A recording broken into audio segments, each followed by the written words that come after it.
आत्म के अहित विषय कैसा है। आज महाराज जी पर भी बोलेंगे अपन, पहले थोड़ा विषय ले लेते हैं फिर महाराज जी के लिए भी, क्योंकि आज महाराज जी का समाधि दिवस हैगा। तो आत्म के अहित विषय कसाय में लोभ पर चर्चा चलते हुए अपने कल 25 प्रवचन हो चुके थे ना, 24। हाँ, वो एक की संख्या गड़बड़ हो रही है। हाँ, ठीक है, इतने हो चुके थे। अपन पुराने विषय को पुनः दोहरा रहे हैं और उस विषय में अपन चलते हैं। तो अपना अगला जो प्रवचन था, उस प्रवचन में अपन ने प्रारंभ किया था 2 बातों से। वो था मानव का तेज क्या होना चाहिए।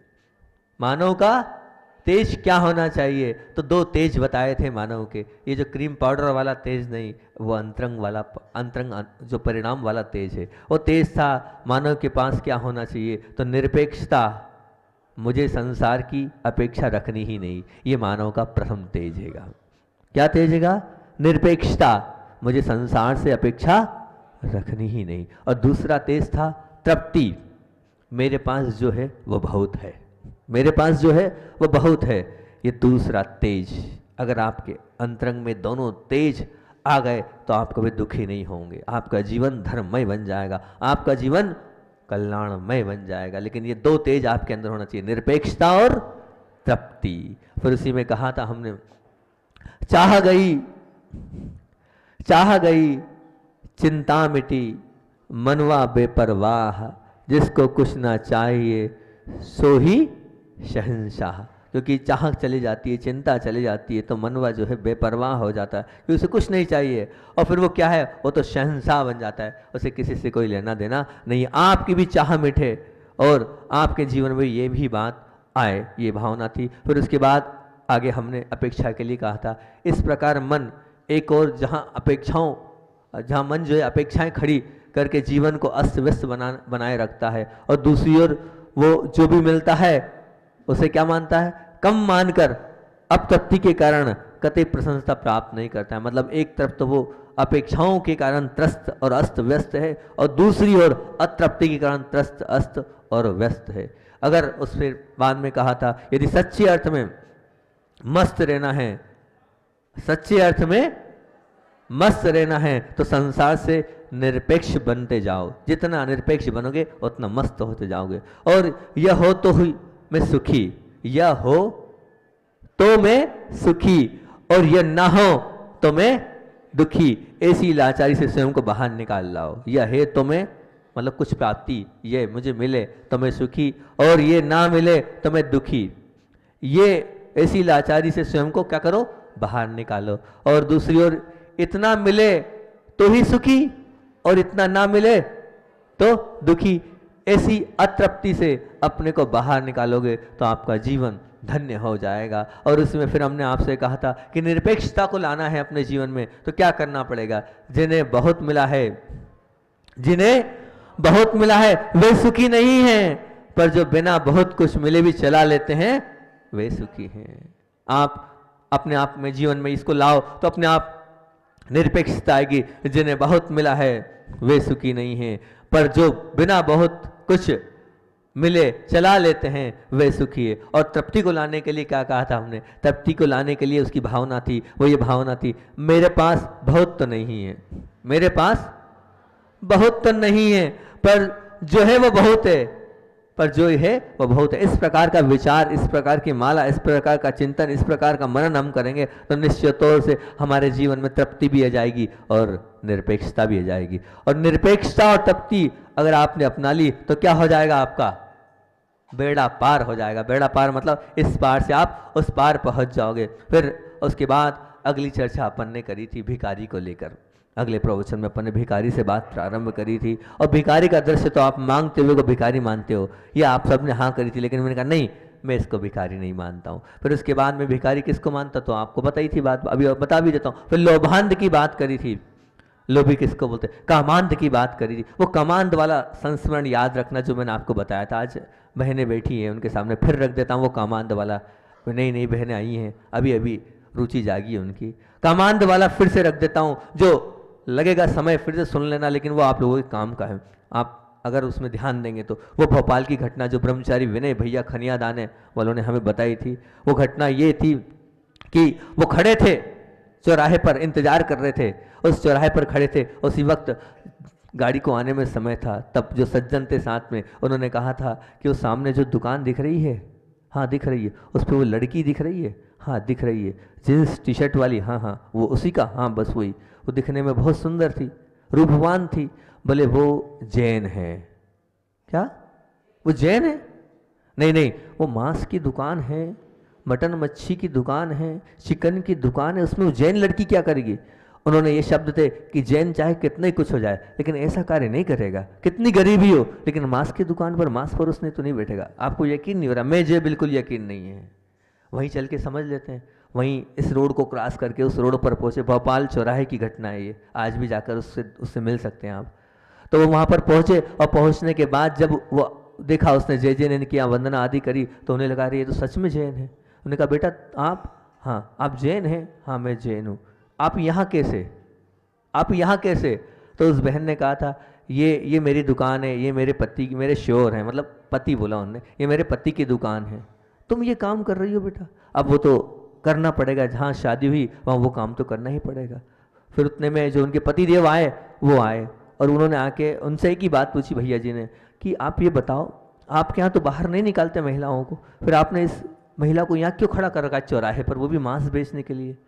तो उसका जो पति था वो ये बोलता है कि इसकी सुंदरता को और इसके रूप को देखकर तो लोग मेरी दुकान पर आते हैं, इसलिए तो उसको यहाँ पर खड़ा कर रखा है। उसके बाद भी उस लड़की के चेहरे पर थोड़ी सी करनी थी, वो मुस्कुराकर वापस काउंटर पे बैठ जाती। ये है कामांध।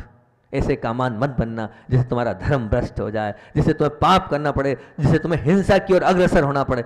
ऐसा पाप जीवन में कभी मत करना। अपने माता पिता को परेशान करना, अपने माता पिता को रुलाने वाला ऐसा घिनौना हर काम मत करना। देखो कितना घिनौना कार्य उस बहन ने किया। दिखने में सुंदर है, रूपवान है, लेकिन कहाँ जाकर बैठ गई वो? सिर्फ काय में कामांध होकर। ऐसे कामांध कभी मत बनना। ऐसे कामांध की बात करी थी, मोहांध की बात करी थी और फिर भिखारी की बात करी थी। तो भिखारी की बात में हमने आपसे कहा था, क्या कहा था? आप जो भिखारी बोल रहे हैं मैं उसको भिखारी नहीं मानता हूँ। फिर किसको भिखारी मानता हूँ? तो मैंने कहा था जिसके पास भरपूर होने के बावजूद जिसे कम ही लगता है उसको भिखारी स्वभाव कहा जा सकता है। जिसके पास सब कुछ है उसके बाद भी उसे कम लग रहा है वो भिखारी कह सकते हैं। संक्षेप से तो हम ये कह सकते हैं जिसके पास कम है वो भिखारी, और जिसे कम ही लगता है उसका स्वभाव भिखारी स्वभाव है। जिसके पास कम है वो भिखारी, बेचारा वो गरीब आदमी, लेकिन जिसे कम ही लगता है उसका स्वभाव भिखारी है। वो भिखारी तो नहीं है लेकिन स्वभाव से भिखारी है। हजारों लाखों की संपदा है, तृप्ति नहीं है, उसे लगता ही नहीं कि मेरे पास, वो कम लगता है तो समझना उसका स्वभाव भिखारी का है। पुण्य से है तो पैसे वाला, लेकिन स्वभाव से वो भिखारी। आप कभी भी भिखारी स्वभाव के मत बनना। ध्यान रखना, भिखारी स्वभाव आने वाले जन्म में आपको भिखारी बना के रहेगा। भिखारी स्वभाव आने वाले जीवन में आपको भिखारी बना के रखेगा। इसलिए हमेशा मैंने कहा है अपेक्षाओं को समाप्त करो, निरपेक्ष बनो और तृप्ति का अनुभव करोगे तो आने वाले जीवन में आप भिखारी नहीं बनोगे। फिर उसमें अंतिम बात हमने आपसे करी थी, क्या करी थी? आखिरी मोड़ पर ज्ञान प्राप्त हुआ, रोज दौड़ते रहकर रेगिस्तान में बहाया सब कुछ। वो पसीना बहाते गए, कुछ नहीं मिला, आखिरी तक दौड़ते रहे। ऐसे ही आपको अंत में समझ में आएगा उस रेगिस्तान वाले उस मुसाफिर की तरह कि मैं दौड़ता रहा लेकिन अंत में कुछ नहीं मिला, आखिर मेरी किस्मत में फूटना रोना ही था। तो अभी समझ जाओ अब आप अपने आप को तृप्त महसूस करो, अतृप्त महसूस मत करो। फिर उसके बाद अगले प्रवचन में आपसे मैंने भूख की बात करी थी। भूख पे अपन ने प्रारंभ किया था प्रवचन। भूख होती है, एक होती है पेट की भूख और उसको कहते हैं क्षुधा, और दूसरी होती है मन की भूख, उसको कहते हैं तृष्णा। मन की भूख शांत करना केवल कठिन ही नहीं बल्कि असंभव है, क्योंकि उसका क्या कारण था? उसमें हेतु दिया था मैंने। वो ज्यादा नहीं मांगती अपितु क्या मांगती है? सब कुछ मांगती है। मन की भूख क्या कहती है? वो ज्यादा नहीं मांगती अपितु सब कुछ मांगती है। ये मन की भूख है। और उसमें एक बहुत अच्छा उदाहरण दिया था, याद रखना उस उदाहरण को अपने जीवन में।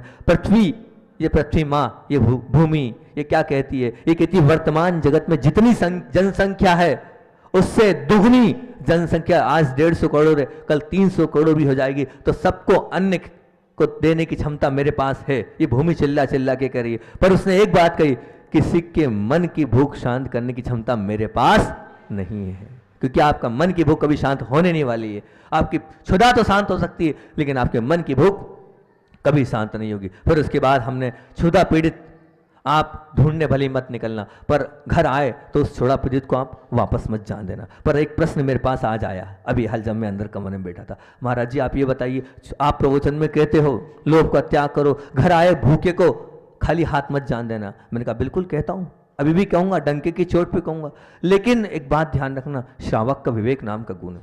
कौन सा गुण है? विवेक। विवेक रखना, किसको देना है किसको नहीं देना है।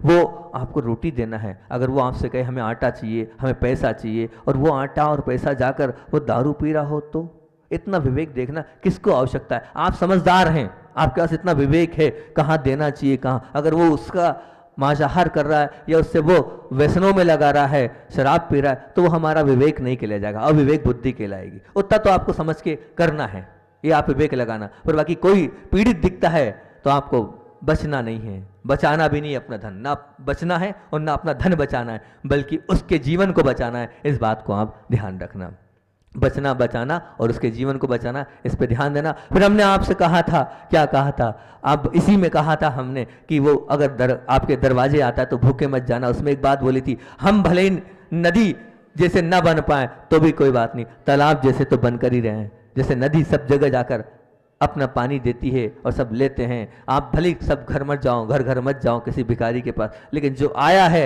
उसको खाली हाथ मत जान दो। तालाब कभी खाली हाथ वहीं रहता है, लेकिन वहां रहने के बाद भी जो प्यासा आता है उसको पानी पिला देता है। आपका जीवन तालाब के जैसा बने। फिर उसके बाद हमने आपसे शेर की बात करी थी, वफादार वो शेर क्रूर तो है, वो शेर क्रूर है बिल्कुल मानना, लेकिन वो काय के कारण क्रूर है, अपनी भूख के कारण क्रूर है, उसकी वो मजबूरी है इसलिए वो क्रूर है। लेकिन जैसी मजबूरी पूर्ति हो जाती है तो वो फिर आप पर किसी प्रकार से वो आक्रमण नहीं करता है। परंतु आपका जो क्रूरता का आचरण है वो तो तुम्हारी कोई मजबूरी नहीं है, फिर आपके अंदर वो क्रूरता क्यों? और फिर आपका भी तो पेट भर जाता है, उसके बाद फिर आप शांत क्यों नहीं होते? इस पर विचार करना। यह आपसे अपने उस प्रवचन में उसमें कहा था कि शेर से बदतर, शेर से भी कैसे बोल रहे हैं आप, बदतर बनते जा रहे हैं। अपने जीवन को आपने शेर से भी बदतर बना लिया, बनाया कि नहीं? बताओ बताओ, बनाया कि नहीं आपने अपने आप जीवन को शेर से भी खतरनाक और पाप कर्म के बांधने योग्य बना लिया है। फिर उसके बाद हमने बहुत अच्छी अगला प्रवचन किया था, डगमगाते पांव, डगमगाते पांव कमजोर तन, डगमगाते पांव कमजोर तन की प्रलोभन के प्रति लगाओ कमजोर, मतलब लगाओ कमजोर मन की निशानी है। यही वाली बात थी ना, यही बोला था ना, डगमगाते पांव कमजोर तन की, यहाँ रुकना है। फिर प्रलोभन के प्रति लगाओ कमजोर मन की निशानी है। जितना आप प्रलोभन में उलझते जाओगे उतना आप काय में आपका मन कमजोर है, इसलिए प्रलोभन में फंस रहे हैं। और बहुत सारे प्रलोभन के उदाहरण दिए थे, चाहे रिश्वत के हो, चाहे और भी अपने खुद के स्वयं के चरित्र से संबंधित प्रलोभन के उदाहरणों, बहुत सारे उदाहरणों से हमने बात करी थी। और एक माँ बेटे की कहानी भी सुनी थी। वो माँ बच्चे को उदाहरण दिया था, वो माँ बच्चे को सिखाती है और खिड़की में मोमबत्ती रख देती है, तो खिड़की की मोमबत्ती जब बुझ जाती तो बेटा कहता है कि क्या कर रही हो माँ, खिड़की में कोई मोमबत्ती जलती रही वो तो हवा बुझ जाएगी। तो माँ ने यही कहा था कि बेटा बहुत अच्छी बात है, अपनी जीवन की मोमबत्ती को भी तुम अगर बचा के रखना चाहते हो तो प्रलोभन की पवन से हमेशा तुम अपने आप को बचा के रखना। अगर प्रलोभन तुम्हारे जीवन में नहीं आएगा तो बहुत अच्छी बात है। ऐसे अनेक उदाहरण से अपने प्रलोभन की बात करी थी। और उसमें यह और कहा था, क्या कहा था, पाँव को लड़खड़ाने से रोकना है, पाँव को लड़खड़ाने से रोकना है, शरीर को क्या बना लो, सुदृढ़ बना लीजिए। और प्रलोभन के सामने झुकना नहीं है तो मन को सात्विक बना लो। अगर पांव लड़खड़ा रहे हैं तो उसका मतलब बुढ़ापा आ गया है उसको, या फिर कोई बीमारी हो गई। लेकिन अगर मन को सरल बनाना है तो क्या करना पड़ेगा, अपने मन को गुरुओं के सानिध्य में लाना पड़ेगा, तब आपका मन सरल बनेगा। आपको देवशास्त्र गुरु की चरण सन्निधि में आना पड़ेगा, तब आपका मन किस ओर आएगा, वो आएगा अपने संस्कारों की ओर, अपनी ओर। ये वाली बात बोली थी। फिर उसके बाद उसमें मैंने बोला था 2 प्रकार की बात, और उसी प्रवचन में करके अंत करा था कि मन को जो अच्छा नहीं लगता है उसका नाम है, यदि रोग है, वो ध्यान से सुनना, थोड़ी गहराई वाली बात थी ये। मन को जो अच्छा नहीं लगता है उसका नाम यदि रोग है, तो मन को जो अच्छा लगता है उसका नाम दोष है। मन को जो अच्छा नहीं लगता वो रोग है, कोई बीमारी हो गई वो आपको अच्छी नहीं लगती है ना, सिर दुख रहा है आपको अच्छा नहीं लगता है। लेकिन जो मन को अच्छा लगता है उसका नाम दोष है। जितने भी दोष हैं वो मन को अच्छे लगते हैं। जितने भी दोष है वो उनको अच्छे लगते हैं, रात में खाना अच्छा लगता है और जो भी बाहर खाना अच्छा लगता है, ये दोष है पर अच्छे लग रहे हैं क्योंकि करना है सब कुछ, तो ये दोष अच्छे लगते हैं। तो शरीर को हम बचा सकते हैं कैसे? शरीर का जो रोग है वो मन को अच्छा नहीं लगता, शरीर का जो रोग है वो मन को अच्छा नहीं लगता है, जबकि मन का दोष, अब मन का दोष क्या है?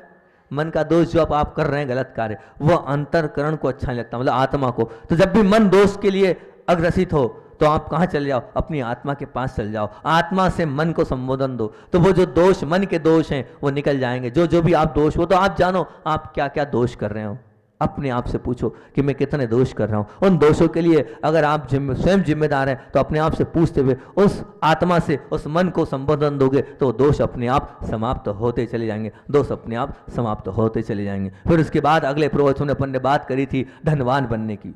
धनवान सबको बनना है, धनवान बनने का के रास्ते हैं, तो उसमें बात करी थी कमाई बढ़ाते ही जाना, एक ये रास्ता भी है, दिन रात पैसे में लग जाना, एक कमाई बढ़ाने का साधन है, धनवान बनने का साधन है। और जबकि धनवान बनने का एक दूसरा रास्ता भी है, क्या था? खर्च घटाते जाना। दूसरा रास्ता ये बताया था, खर्च घटा, जितने आप खर्च घटाओगे उतने धनवान बनते चले जाओगे, लेकिन वो खर्च भी कैसे? जो घटाने योग्य हैं वैसे। और उसमें बहुत सारी बात अपन ने करी थी कि अगर आप इसमें रहोगे तो जो उसमें ये कहा था हमने, आप की कमाई बढ़े ये आपके हाथ में नहीं है, जरूरी थोड़ी है, पुण्य होगा तो मिलेगा आपको, नहीं तो नहीं मिलेगा, लेकिन आपका जो खर्चा है वो तो आप घटा सकते हो ना। जो तुम्हारे, उसमें हमने कहा था जो तुम्हारे हाथ में नहीं है, इस रास्ते पर आगे बढ़ते रहने की बजाय जो घटाते रहना वो तो तुम्हारे हाथ में है, उसे तो आप कर सकते हो। अगर वो करोगे तो बहुत अच्छी बात है। तो क्लेश और संक्लेश आपके जीवन में दोनों के दोनों घटते चले जाएंगे, घटते चले जाएंगे। फिर उसी प्रवचन में हमने बात करी थी, एक और दृष्टि अधिक पर होती है और दूसरी ओर संग्रह पर। अधिक और संग्रह दोनों भाई बहन हैं, दोनों एक साथ रहते हैं। जहाँ अधिक के भाव होते हैं वहाँ संग्रह होते हैं, लेकिन ध्यान रखना दोनों जब आते हैं तो लड़ते हैं। अधिक की लालसा, अधिक की जो लालसा है सतत अशांत रहती है। अधिक की लालसा जहाँ रहती है वहाँ वो व्यक्ति हमेशा अशांत रहेगा। देख लेना किसी को भी जो अधिक के पीछे पड़ा है वो कभी शांत नहीं मिलेगा, अशांत रहेगा। और जो संग्रह की वृत्ति है, इकट्ठा करने की वृत्ति, वो सतत भयभीत रहेगा। क्या रहेगा? भयभीत, क्योंकि उसे मालूम है कि मैंने संग्रह किया है तो निश्चित कहीं ना कहीं कोई ना कोई ले नहीं जाए, तो जो संग्रह वाला है वो भयभीत रहेगा। तो क्यों पड़े अपन उस अधिक के और उस संग्रह के चक्कर में? तो उस अधिक और संग्रह के अगर हम निकल जाएंगे तो बहुत अच्छी बात है कि। और फिर उसी प्रवचन में हमने एक बहुत अच्छा उदाहरण दिया था कि लोभी का धन कैसा है। लोभी का धन कैसा है तो उदाहरण दिया था कि लोभी के पास रहने वाला धन तालाब के पानी जैसा तो है ही, परंतु किसे?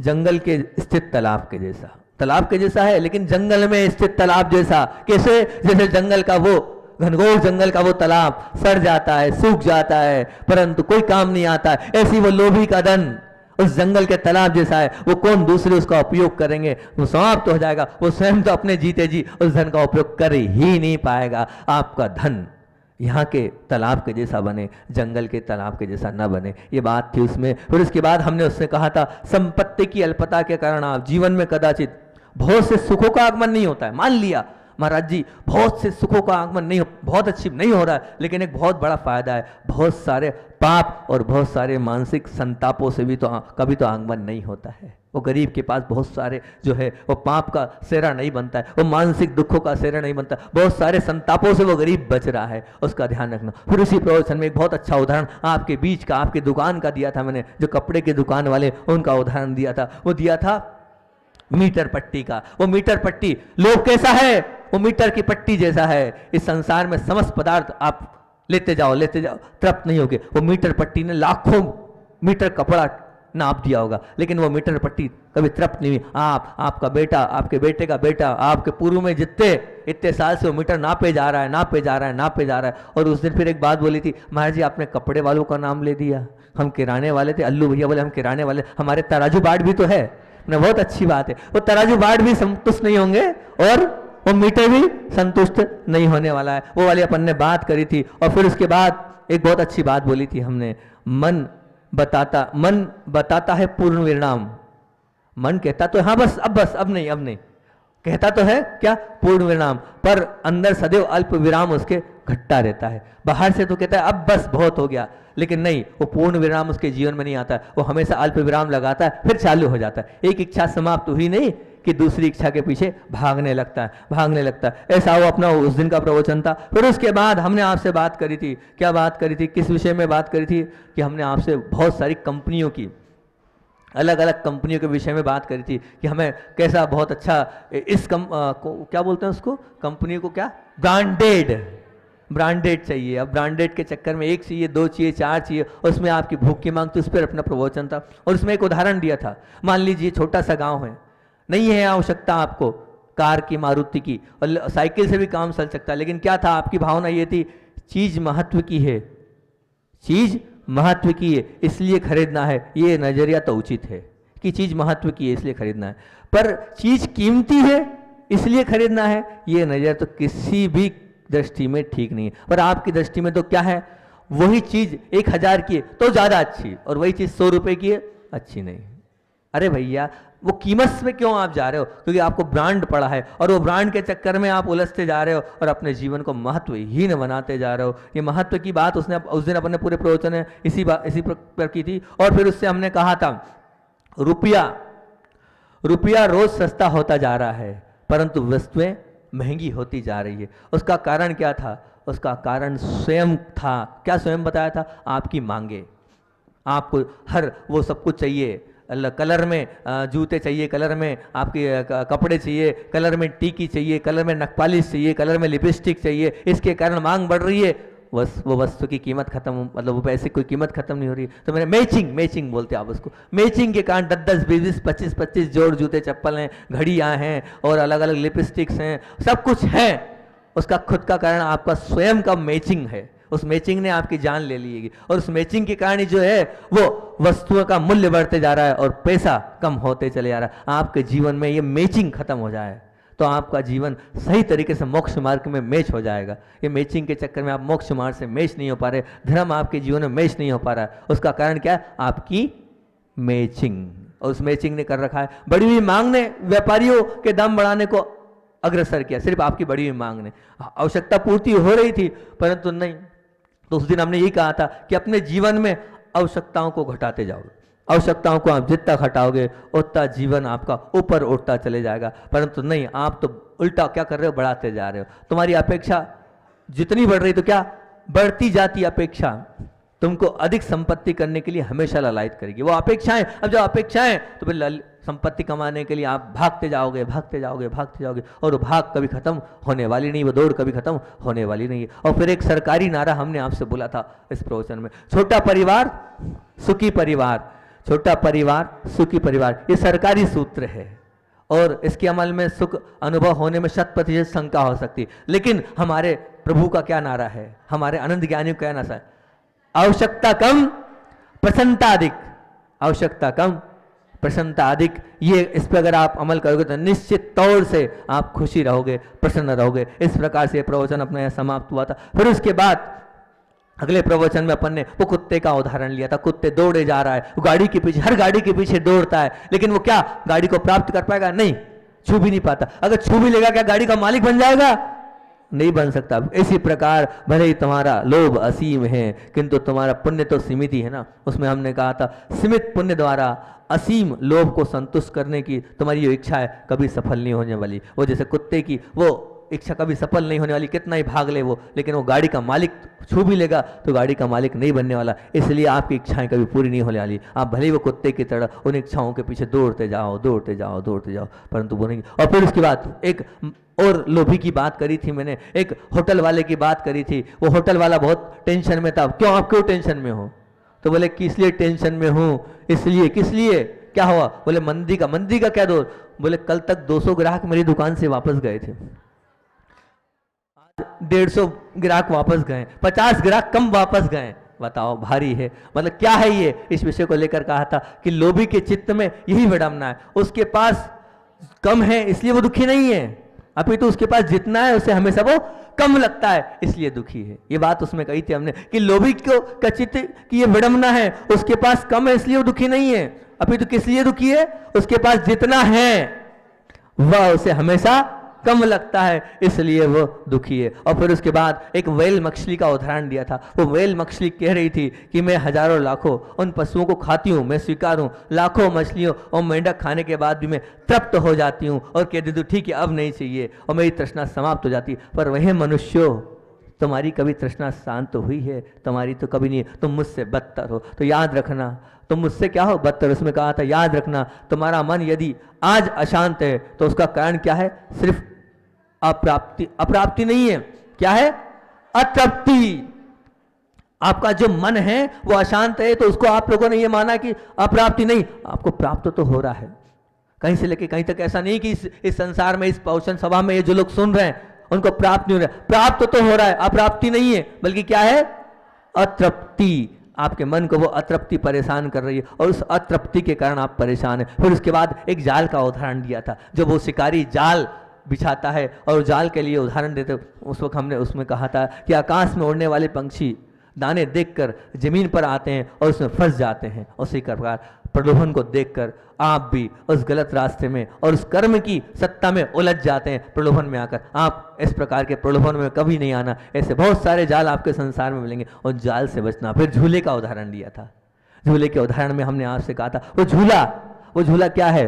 वहीं के वहीं है, वहीं के वहीं है ना। कितना ही घूम ले वो अपना स्थान परिवर्तन नहीं करा। तो झूले ने एक सलाह दी थी, उसने कहा था कि आहार, भय, मैथुन और परिग्रह, ये चार संज्ञाएं मेरी जैसी है। झूला कहता है मेरी जैसी, इनमें जो भी बैठा है वो बरसों के बाद भी और जन्मों के बाद भी वहीं का वहीं पड़ा है। तो मेरी तो इच्छा ये, इस आहार के, इस भय के, इस मैथुन के और इस परिग्रह के झूले में तुम मत बैठना। अगर इन चार झूलों में तुम बैठे वहीं के वहीं संसार में भटकते रहोगे, कभी अपने जीवन को आगे नहीं बढ़ा पाओगे। फिर उसके बाद अपन ने चर्चा करी थी, काय की चर्चा करी थी? असीमित इच्छाएं आपको निगल जाएगी। यहाँ से प्रारंभ किया था, असीमित इच्छाएं आपको निगल जाएगी, आपको समाप्त। लेकिन अपने को थोड़ा सा समय हो गया है मेरे ख्याल से, है ना? समय हो गया है ना? कितनी बजे चालू किया था? हमें तो ध्यान नहीं। धीर सागर जी की बात करनी है ना। अब ये 32 तक हो गए हैं, 33वां अपन कल देख लेंगे, कल लेंगे, क्योंकि हमें आज पूज्य धीर सागर जी महाराज जी को भी याद करना है। वो महाराज जी जो, वैसे तो हम लोग जितने 25 दीक्षार्थी थे वो सभी दीक्षार्थी एक साथ 25 दीक्षाएं हुई थी, लेकिन पूज्य धीर सागर जी का पुण्य बहुत अलग था। क्यों अलग था? इकलौते वे ही ब्रह्मचारी थे जिनके पुण्य के उदय से जो हमारे साथ 3 साल रहे थे, उन सबकी ही एंट्री हमारे साथ हुई थी, जो बाकी किसी की एंट्री नहीं हुई थी। लेकिन वो ऐसे व्यक्तित्व थे, आचार्य श्री के सबसे लाडले थे, कि उन्होंने, आचार्य श्री ने उनको आगे रह के बुलवाया कि वो जो भैया जी हैं राजकुमार भैया, उज्जैन वालों के नाम से जानते थे, उनको बुलवाओ। तो जब वो पहली बार आए हमने देखा ये, और जबकि सैकड़ों की लाइन लगी थी, सैकड़ों से आचार्य श्री ने एक ही बात करी थी, जो संघ में रहा है 3-4 साल, उसने संघ को समझा है, साधना करी है, चटाई का त्याग किया है, उसी व्यक्ति को मैं अपने पास रख सकता हूँ, दूसरे व्यक्ति को नहीं रख सकता। तो सबने कहा अब बोले अब एंट्री होगी जब होगी, लेकिन जो पुराने भैया लोग हैं उन्हीं में से हम लोगों को रखेंगे। पर वो धीर सागर जी महाराज जो थे, राजकुमार नाम था ना, राजकुमार भैया थे। आज हमारे बीच में पूज्य ज्येष्ठ श्रेष्ठ मुनिराज धीर सागर जी महाराज जी की बहन, ग्रस्त अवस्था की बहन यहाँ पर हैं, वो आई हैं आज। तो धीर सागर जी महाराज जी का वो पुण्यशाली व्यक्तित्व था कि आचार्य श्री ने आगे रह के बुलवाया था। बुलवाने के बाद बिना 3-4 साल हमारे साथ रहे, उनकी एंट्री हुई थी। सबको एक बहुत बड़ा वो था, उत्सुकता थी, आखिर इस व्यक्ति के अंदर क्या है, आखिर इस व्यक्ति के अंदर क्या है। सैकड़ों की लाइन लगी हैगी, आचार्य श्री किसी को परमिशन नहीं दे रहे हैं, और इस व्यक्ति के लिए आचार्य श्री ने इतने सरलता सहजता से और आगे रह के बुलवाया है और इससे बात कर रहे हैं। तो अब होता तो है ना कि आखिर ऐसा क्या है। पर जब हम उन्हें उनके साथ रहे, जब उनके साथ मुनिचर्या करी, उनको करीबी से देखा, तो हमने कहा आचार्य श्री का निर्णय कभी गलत होता ही नहीं है, कभी होता ही नहीं है। हमने कहा भले ये हमारे साथ रही नहीं, लेकिन उनकी चर्या वास्तविकता में उस पंचम काल में भी चतुर्थकालीन चर्या का पालन करते थे। चतुर्थकालीन चर्या, अष्टमी चतुर्दशी को उपवास, उपवास के बाद भी मौन, मौन तो उनका सतत चलता रहा आखिरी तक। संघ में जब तक रहे तब तक मौन रहे, ऐसे वो साधक थे।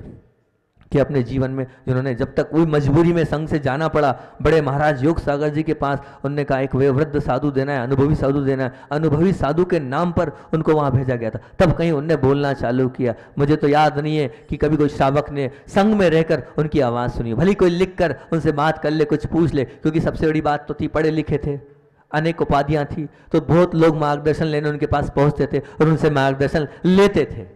तो वो लिख लिख के भले थोड़ा बहुत, वही बहुत पुण्यशाली होता है, उसको वो मार्गदर्शन मिलता था, हर किसी को तो मिलता ही नहीं था। और अष्टमी चतुर्दशी उपास तो करते थे, 2.5 घंटे की उत्कृष्ट सामायिक, 2.5 घंटे की खड़े होके बिल्कुल ऐसे करते थे। और ऐसे सामायिक नहीं, पत्थर के जैसे, बिल्कुल जैसे पत्थर है और एक इधर पत्थर खड़ा कर दो, पत्थर हिलता नहीं है, एकदम ठूठ जैसा खड़ा रहता है, ऐसे खड़े रहते थे, चाहे कुछ भी हो जाए। मैंने आपको 2 संस्मरण उनके सुनाए थे। एक सुनाया था चूहा काट रहा था, उंगली पूरी काट ली रहेली के उस मंदिर में, लेकिन वो टस से मस नहीं हुए। तब आचार्य श्री ने कहा था, धन्य है ऐसे साधक हमारे संग में है। और दूसरा उदाहरण मैंने आपको पूज्य मुनि धीर सागर जी का मधुमक्खी वाला सुनाया था, है ना, मधुमक्खी वाला वो उदाहरण सुनाया था कि मधुमक्खी ऊपर से लेकर नीचे तक पूरा छिन्न छिन्न कर दिया, और वो बिल्कुल, और वो उनका ऐसी आदत थी, ऐसे कायसर करते थे वो ऐसे कायसर में बैठे रहे, काटो जिसको जितना काटना, हिले तक नहीं। वो जब मधुमक्खियाँ गई तब महाराजों ने उनको उठाया, वो वहीं गिर पड़े, बेहोश हो गए, उनको लेके आए, आचार्य श्री पास लाए, पूरे कांटे निकाले, सैकड़ों हजारों ऊपर से लेकर नीचे तक पूरा मधुमक्खियों से छिन्न हो गए, लेकिन वो हिले नहीं थे। ऐसे वो साधक थे। हो सकते हैं कि इस पंचम काल में भी ऐसे साधक, चतुर्थकालीन चर्या को पालन करने वाले वो साधक थे। हम लोगों को बहुत कुछ सिखाया और बहुत कुछ सीखा है उनसे हमने, चाहे वो जो प्राणायाम आसन योग मेरा इंटरेस्ट है उन्होंने आगे रखे किया, और भी बहुत सारी विद्याओं में वो पारंगत थे। ऐसे वो धीर सागर जी महाराज जी आज भले हमारे बीच में वो नहीं है, लेकिन उनकी वो यादें, उनका वो जो तप, उनकी वो जो तपस्या है, वो है चतुर्थकालीन चर्या का जो उन्होंने निर्वाह करके बताया कि हाँ ऐसी चर्या का पालन पंचम काल में भी होता है।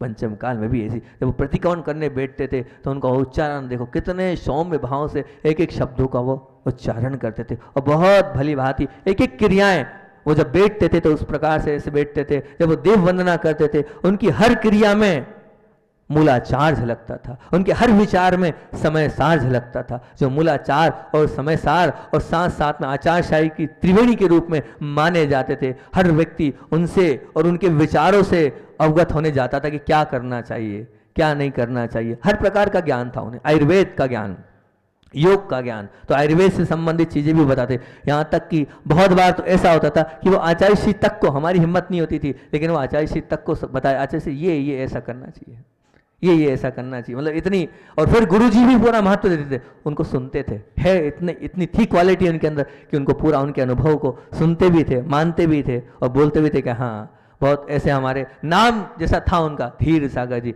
ऐसे ही वो धीर भी थे, क्योंकि उनका जो स्वभाव था वो कैसे था, सरल सहज। उनके चेहरे पे कभी गुस्सा नहीं देखा, वो गुस्सा होते भी नहीं थे। ऐसे धीर वीर मुनिराज हमारे बीच में, आज उनका समाधि दिवस है, उसको हमने बहुत अच्छे से मनाना है, उन्हें याद करते हुए कि हमारा भी ऐसा ही अंत में सब कुछ त्याग करके, जैसे उनने समाधि मरण किया और रोग परिचय को सहा, अनेक बार उपसर्गों में उन्होंने त्याग किया, मधुमक्खी के समय भी अन्न जल का त्याग किया था, उस समय भी त्याग किया था कि अब मेरे पे उपसर्ग है, ऐसे अभी भी उन्होंने त्याग किया और अंतिम जो लक्ष्य होता है उस संलेखना को प्राप्त किया। ऐसे हमारा भी उन्हीं के जैसे मरण हो। बोलिए आचार्य भगवान विद्यासागर जी महामुनि राज की जय, पूज्य धीर सागर जी महामुनि राज की जय।